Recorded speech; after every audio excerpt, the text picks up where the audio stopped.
Hello and welcome into your Seattle Seahawks Report. I'm your host, Jordan Giorgio. We have a ton of news and rumors to get into, so let's go ahead and see what's on tap for today. First new rumor to get into are the Seahawks entertaining the idea to trade Richard Sherman. Well, I'm giving this one 2-12 flags, which means people are talking. We all know Seattle's defense lacked the same edge it had in years past, and there's a chance the unit could be breaking up in the near future. We've already seen Pro Bowl safety Earl Thomas tell Cowboys head coach Jason Garrett after Seattle's game against Dallas that America's team should come and get him. If they can, the Seahawks reportedly also could be moving on from veteran defensive lineman Michael Bennett and Cliff Averill. And safety Cam Chancellor suffered a season-ending neck injury in 2017 that reportedly could jeopardize his career. So don't count out Richard Sherman departing either. There were rumblings throughout last season that Seattle was listening to trade offers for Sherman, but the team ultimately decided to hang on to the star cornerback. While it's unclear if the Seahawks actively are shopping the 29-year-old, they apparently will continue to leave their eyes open about a potential trade. CBS Sports' Jason La Canfora writes, the Seahawks entertained trade offers for Richard Sherman a year ago and certainly would do so again. Though his injury situation clouds things up a little bit, it makes sense why Seattle would at least entertain the idea of trading Sherman. He'll account for $13.2 million salary cap hit in 2018 before becoming an unrestricted free agent at the end of the campaign. To avoid letting him walk for nothing, the Seahawks could cut their losses by obtaining some form of compensation. But let's take it to a weigh-in here. What do you guys think the Seahawks should do with Richard Sherman? Do you think they should cut him, keep him, or trade him off? Get those comments in the section below and let me know what you think. But you are watching your Seattle Seahawks Report. I am your host, Jordan Giorgio. Before we keep it rolling on with all the latest news and rumors out of Seattle, let's go ahead and break down my rumor scale for you guys. So, if a rumor is given no 12 flags, it means it is fake news. It's not happening at all. If a rumor or news is given 12 flag, there's a small shred of truth to the rumor. If a rumor is given 12 flags, it means people are talking. If a rumor is given 12 flags, it means that the rumor is pretty likely to happen. And if a rumor is given 12 flags, it means bring on the 12s, baby. This rumor is 100% true. Let's keep it rolling here with all the latest rumors out of Seattle. Next thing I have up for you are the Seattle Seahawks cutting ties with defensive end Michael Bennett. Well, I'm giving this one 12 flags, which means it is pretty likely. Following a disappointing season for the Seattle Seahawks where they missed the playoffs for the first time since 2011, veteran defensive end Michael Bennett told reporters, quote, "I probably won't be back next year. Just seems like it's a young man's game. I can see them getting younger with younger players.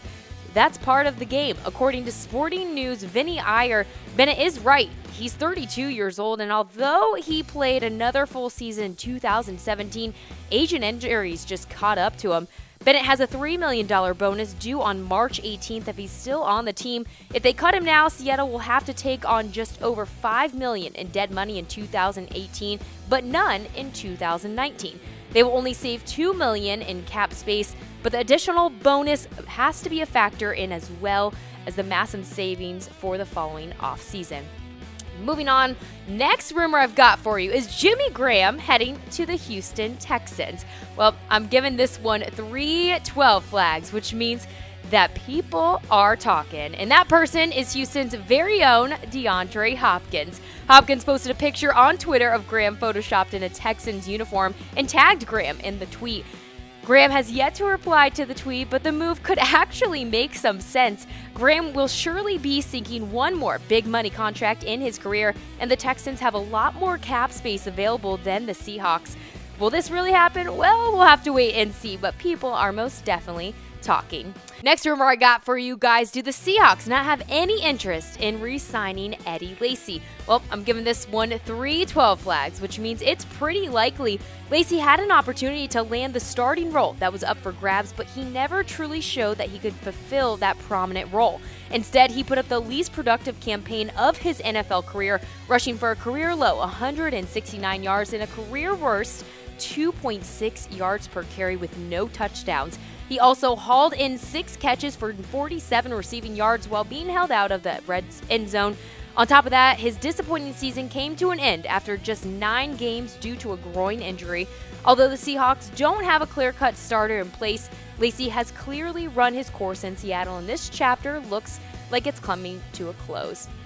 Next bit of news to get into, do the Seahawks have the 5th toughest schedule in 2018?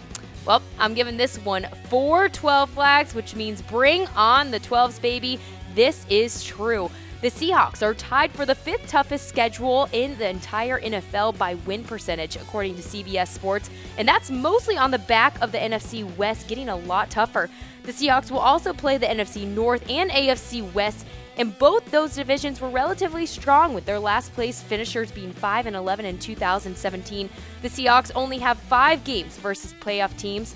They face the Cowboys and Packers, who just nearly missed the playoffs, while the stars of their offense missed a significant portion of the season, but will be back for the 2018 season. So whether you look at the schedule from the standpoint of overall opponent wins percentage or look at the actual teams, it's easy to see the Seahawks have their work cut out for them in 2018. Last bit of news to get into were the Jags fans who threw trash at Quinton Jefferson banned from Everbank Stadium. Well, I'm happy to report that I am giving this one 4 12 flags, which means bring on the 12s. This is true.